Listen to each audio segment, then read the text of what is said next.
বর্তমান বিশ্বে ডক্টর জাকির নায়েক আল্লাহ তাআলা এক নিয়ামত, কিন্তু তিনি আকীদার ব্যাপারে কয়েকটা কথা বলেছেন যে কথাগুলো সত্যি ঠিক নয়। আমাদের উস্তাদরা তাদের বিরোধিতা করছে, আলহামদুলিল্লাহ করব, বুঝেননি? আমাদের উস্তাদরা বিরোধিতা করছে, করতে বাধ্য ভাই। আপনাকে আমি ততক্ষণ ভালোবাসবো, ততক্ষণ আপনাকে ভালোবাসবো, ততক্ষণ আপনার কথা মেনে চলবো যতক্ষণ দেখবো আপনি কোরআন এবং সুন্নাহর উপরে আছেন। যখনই নিচু হবেন, খারাপ ব্যবহার করবো না, আপনাকে বোঝানোর চেষ্টা করবো, আপনি না বুঝলে আউট। গুলুফির দিন, তাকলিদের কোনো স্থান ইসলামে নাই। যে যাই বলুক, আপনাকে দলিল সহ তার কথা শুনতে হবে। এই জন্য আমি বলে থাকি যে আমার আলোচনা শুনতে আসলে খাতার পেন নিয়ে বসবেন, নোট করবেন, বাড়িতে গিয়ে ওটা আপনার স্ত্রীকে, মাকে, বউকে শোনাবেন যে আজকে হাদিসটা শুনলাম, তবে তো পরিবর্তন হবে সমাজ, নইলে তো পরিবর্তন হবে না ভাইরা আমার। 3 নম্বর পয়েন্ট কি? গুলুফির দিন, ধর্মের ব্যাপারে বাড়াবাড়ির কারণে এটা হয়েছে। 4 নম্বর হচ্ছে কি? অন্যতম বড় পয়েন্ট হচ্ছে বিভক্তি। বিভক্তি কেন? আহলুল হাদিস, হানাফি, খারেজি, মুতাজিলা, ফুলতলি, আটরশি, কত যে রকম দল হয়েছে। আল্লাহ তাআলা বলছে ওয়াতাসিমু বিহাবলিল্লাহি জামিআ ওয়ালা তাফাররাক। আল্লাহ সুবহানাহু ওয়া তাআলা বলছে hold to the rope of Allah strongly and not divided. Allah তাআলা বলছে আল্লাহর কোরআন এবং সুন্নাহকে কি করো? আঁকড়ে ধরো। খবরদার তার থেকে তোমরা এদিক ওদিকে করো না। সবাই কি আল্লাহর কথা মেনে নেয়? বলেন, সবাই কি আল্লাহ তাআলার কোরআনকে মেনে নিয়েছে? হ্যাঁ, কোরআন মেনে নিয়েছে। বিভক্তিটা কেন আসলো? বিভক্তিটা খেয়েছে সবাই নিজের বুঝে কোরআন মানে বুঝতে শুরু করেছে। নিজের বুঝে হবে না, সাহাবায়ে কেরামের বুঝে নিতে হবে। কেন? সাহাবীরাও ভুল বুঝেছে সময়তে। ওই যে জুলুমের আয়াত নাজিল হয়ে গিয়ে সাহাবীরা চিন্তিত ছিল, তখন রাসূল সাল্লাল্লাহু আলাইহি ওয়াসাল্লাম বলেন, এই জুলুম হচ্ছে শিরক। বুঝতে পারেননি? তো বিষয় হচ্ছে সাহাবীরা যেমন করে কোরআন এবং সুন্নাহ বুঝেছে, আমাদেরকে কোরআন এবং সুন্নাহ ওইভাবে বুঝতে হবে, তাহলে আমাদের মধ্যে বিভক্তি হবে না। একটা খুব কড়া কথা বলি আপনাদেরকে, হযরত আলীর মতো বক্তা আল্লাহর জমিনে যতদিন টিকবে, চলবে, ততদিন পর্যন্ত এই জমিনে ইসলাম প্রতিষ্ঠা হবে না। স্ট্যাম্প পেপার আনেন, লিখে দেবো, অন রেকর্ড বলছি। আমি কারোর নাম করে বিরোধিতা করতে চাই না। এত রাপ মানুষ হয়, এত খারাপ মানুষ হয়, এত নিকৃষ্ট মানুষ হয় যে মানে সিনেমা গান করে। আপনারাই কোন মানুষ যে ওই রকম বক্তাকে দাওয়াত দেন? বলেন তো, গোটা পৃথিবীর মানুষ যদি গজল দিয়ে পরিবর্তন করার চেষ্টা করে, একটা মানুষের গজল দিয়ে সমাজ পরিবর্তন করতে পারবে না। সমাজকে পরিবর্তন করতে গেলে কোরআন এবং সুন্নাহ লাগবে। আরে আমাকে তো বয়কট করেছে বহু মানুষ, করুক না। আমি আল্লাহ যতক্ষণ শ্বাসের মানে ভিতরে প্রাণ আছে অতক্ষণ বলে যাও, আপনি আমাকে ডাকবেন না, এটা এখানে অস্ত্র আছে, বাড়িতে বসে লাইভ করবো, তখন কি করবেন? আমার অস্ত্র আছে, আমি বাড়িতে বসে লাইভ করবো, আপনি করবেন কি? আপনি আমাকে বয়কট করবেন? ভাইরা আমার, কোরআন এবং সুন্নাহর আলোচনা শুনতে হবে, কোরআন এবং সুন্নাহ মোতাবেক লাইফকে চালাতে হবে। যদি পারেন তাহলে ওই রকম করে আলোচনা আনেন, আনালে ওই আলোচনা দিয়ে কোনো উপকার নেই। যদি একান্তই গজল শোনা দরকার, গান শোনা দরকার, তাহলে আলেমদেরকে নয়, শিল্পীকে দাওয়াত দেন। বুঝতে পারেননি? সাথে একটা 2-4টে ড্যান্সারকেও দাওয়াত দেন, মনোরঞ্জন করার জন্য। ইসলামের মধ্যে এগুলো ঢুকেছে কেন বলেন তোমাকে? হ্যাঁ, ইসলাম মানে পুরনো জিনিস, ভালো করে বুঝবেন আমার কথা। ইসলাম মানে 1450 বছর আগে যে কথা বলে গেছেন ওই কথা বলতে হবে। আপনাকে একটা হাদিস শুনেছি, আমি মাঝে অনেকগুলো হাদিস শুনেছি, একটা হাদিস বলি। রাসূল সাল্লাল্লাহু আলাইহি ওয়াসাল্লাম বলেছে কিয়ামতের মাঠে প্রথম হিসাব নেবে কিসের? সালাত। এই হাদিসে বর্ণনা করেছে আনাস রাদিয়াল্লাহু আনহু, পৃথিবী যদি ভেঙে যায়, পৃথিবী যদি আমাকে গুলি করে দেয়, আমার যদি মরণ হয়, তখন আমি আবু হুরায়রা বলতে পারবো না এর নাম হচ্ছে ইসলাম। আমার মনে কথা বুঝতে পারেননি? কি বললাম? ওই যে রাসূল সাল্লাল্লাহু আলাইহি ওয়াসাল্লামের সামনে যারা কথা শুনছিল, ওই হাদিসটা বর্ণনাকারী আল্লাহ দিয়ে দেন। কথা বুঝতে পারেননি?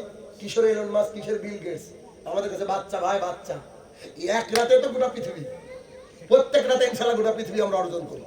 এখন আপনাদের মনে হতে পারে যে কি বলছেন, আমরা গরিব মানুষ। না ভাই, আপনি গরিব না, বিশ্বাস করেন গরিব না। গরিবকে কিয়ামতের মাঠে গিয়ে দেখবে ওর কিচ্ছু না, ওই গরিব।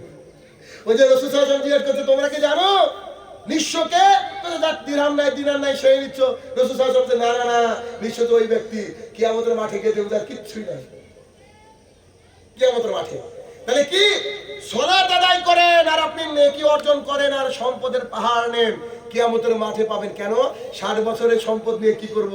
অনন্তকালের সম্পদ আমরা প্রস্তুত করছি, আলহামদুলিল্লাহ। তাহলে 2 নম্বর কারণ কি? সালাত আদায় না করা হচ্ছে অধঃপতন, আর সালাত আদায় করলে আবার এই জাতি নন্দিত গন্তব্যে ফিরে আসবে ইনশাআল্লাহ। 2 নম্বর পয়েন্ট। পয়েন্ট নাম্বার 3, মুসলমানের অধঃপতনের কারণ 3 নম্বর পয়েন্ট হচ্ছে গুলুফিদ্দিন, ধর্মের বিষয়ে বাড়াবাড়ি। আব্দুল্লাহ ইবনে আব্বাস রাদিয়াল্লাহু তাআলা আনহু বলেন, আদম আলাইহিস সালাম থেকে নূহ আলাইহিস সালাম পর্যন্ত প্রায় 10 থেকে 12 শতাব্দীর ব্যবধান ছিল। 10 শতাব্দী এই ব্যবধান ছিল। আদম আলাইহিস সালাম থেকে নূহ আলাইহিস সালাম পর্যন্ত 10-12 শতাব্দীর ব্যবধান ছিল। তখন মানুষ ছিল খাঁটি মুসলমান। তখন মানুষ খাঁটি মুসলমান ছিল। নূহ আলাইহিস সালামের জামানার কিছু বিখ্যাত ব্যক্তিত্ব ছিল। প্রত্যেক জামানারই কিছু ভালো ভালো ব্যক্তি থাকে। যেমন আপনারা কি জানেন বর্তমান পৃথিবীতে সবচেয়ে বড় আলেমকে কে বলতে পারেন? বর্তমান পৃথিবীতে জীবিত আছে এমন সবচেয়ে বড় আলেমকে কে বলতে পারেন? খুব অল্প দিনে সৌদি আরব তাকে সম্মানের জায়গায় বসিয়েছে। আরে মুফতি মাদানী কি ভাই? রাইট, শেখ সালেহ আল ফাওজান হাফিজাহুল্লাহ। মতিউর রহমান মাদানী তো বাংলার একটা নক্ষত্র, বুঝেননি? শেখ সালেহ আল ফাওজান হাফিজাহুল্লাহ আল্লাহ জমিনে যারা জীবিত আছে তাদের মধ্যে সবচেয়ে বড় আলেম এখন বর্তমান তিনি, যিনাকে গ্র্যান্ড মুফতির জায়গা রেখেছেন। চিন্তা করেন তো, এই যে আলেম, এত বড় একজন আলেম আল্লাহর জমিনে, এত বড় একজন আলেম, আমরা যে অন্তত তার ছবিটা দেখার সৌভাগ্য হচ্ছে, এটা আমাদেরই সৌভাগ্য হয়। প্রত্যেক যুগে যুগে আল্লাহ সুবহানাহু ওয়া তাআলা এরকম বড় বড় আলেমকে প্রেরণ করেন। শেখ সালেহ আল উসাইমিন হাফিজাহুল্লাহ ছিলেন না? নাসিরুদ্দিন আলবানী হাফিজাহুল্লাহ তিনি ছিলেন না? আমাদের দেশের সানাউল্লাহ অমৃতসরী ছিলেন না তিনি? তো এইরকম প্রত্যেক যুগে যুগে আল্লাহ সুবহানাহু ওয়া তাআলা বড় বড় আলেমকে দেখান, প্রত্যেক যুগে যুগে। তো নূহ আলাইহিস সালামের জামানায় 5 জন ব্যক্তিত্ব ছিলেন, তিনারা খুব ইবাদতগুজার ছিলেন। এই 5 জন ব্যক্তি খুব ইবাদত করতেন, ইবাদতের জন্য তাদেরকে দেশান্তরের মানুষ চিনত। ঠিক যেমন করে শেখ সালেহ আল ফাওজান, শেখ সুদেশ হাফিজাহুল্লাহ চিনেন এদেরকে, ডক্টর জাকির নায়েক, আব্দুর রাজ্জাক বিন ইউসুফ, ডক্টর মুনজির ইলাহি, আবু বকর জাকারিয়া হাফিজাহুল্লাহ চিনেন এদেরকে? সবাই আমরা চিনি, তাই না? অনেকে সরাসরি না দেখলেও ইনাদেরকে চিনি। ডক্টর সাইফুল্লাহ মাদানী হাফিজাহুল্লাহ, উনি খুব অসুস্থ, হার্টের প্রবলেমের জন্য খুবই অসুস্থ। ওনার বেঙ্গালুরে আমি একটা লাইন করে দেওয়ার চেষ্টা করছি ইনশাআল্লাহ। গত কয়েকদিন থেকে কথা হচ্ছে ওনার সাথে, দোয়া করবেন ওনার জন্য। হার্টের অবস্থা খুব খারাপ আর কি। আল্লাহ সুবহানাহু ওয়া তাআলা তাকে শিফায়ে কামিলা দান করুন, আল্লাহুম্মা আমিন। তো এইরকম নূহ আলাইহিস সালামের জামানায় 5 জন ব্যক্তি ছিল, আদ, শুআ, ইয়াউক, ইয়াগুস, নসর। এই 5 জন ব্যক্তি। তো এই 5 জন ব্যক্তি এত ইমানদার ছিলেন, এত আল্লাহওয়ালা ছিলেন সেই জামানায়। একে একে তো সবাইকে মারা যেতে হবে পৃথিবী থেকে। তো তারা আস্তে আস্তে আস্তে মারা গেল।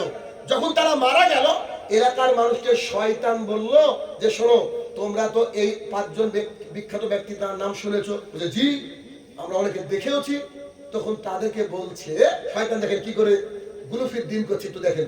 শয়তান তাদেরকে বলল, তিনারা যেখানে যেখানে মজলিস করেছেন, যেখানে যেখানে বসতেন, যেখানে যেখানে দাস দিতেন, ওইখানে তোমরা তাদের মূর্তি তৈরি করো।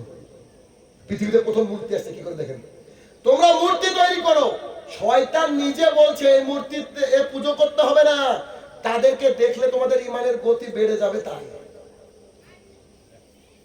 বুঝতে পারেননি? তাদেরকে দেখলে তোমাদের ইমানের গতি বেড়ে, দেখবেন অনেক আলোচক আছে যার আলোচনা শুনলে আপনার টেম্পার বেড়ে যায়, যায় কি যায় না? এরকম অনেক আলোচক আল্লাহ জমিনে এখনো আছে, আলহামদুলিল্লাহ। তো কি তোমরা তাদের মূর্তি তৈরি করো, যাতে করে মূর্তি দেখলে আদ, সোয়া, ইয়াউক, হ্যাঁ তিনি তাহাজ্জুদ গুজারি ছিলেন ইত্যাদি উদাহরণ দিচ্ছে আর কি। তিনি তো এই পরেশগার বান্দা ছিলেন, তার মূর্তি দেখলে তোমাদের জন্য মনে পড়ে। মানুষজন তাই করলো। যখন ওই জামানা শেষ হয়ে গেল, পরবর্তী যে প্রজন্ম আসলো, পরবর্তী প্রজন্ম এসে তখন শয়তান তাদেরকে বলল, তোমরা কি জানো এই যে 5টা মূর্তি দেখছো, এই মূর্তির পুজো করত তোমাদের বাপ দাদারা। বুঝতে পেরেছেন কি? দেখেন আমি কোথা থেকে কোথায় নিয়ে যাবো, দেখেন একবার। এই মূর্তির পুজো করতো তোমাদের বাপ দাদারা, অতএব তোমরা পুজো করা শুরু করো। তখন আল্লাহর জমিনে পুজো শুরু হয়ে গেল। এরকম কালের পর কাল পুজো পুজো পুজো পুজো শুরু হয়ে গেল। ঠিক মক্কার বুকে একজন ব্যক্তি ছিল খুব ইমানদার, যার নাম ছিল আমর ইবনে লাহিয়া। খুব বিখ্যাত মানুষ, খুব ইমানদার মানুষ।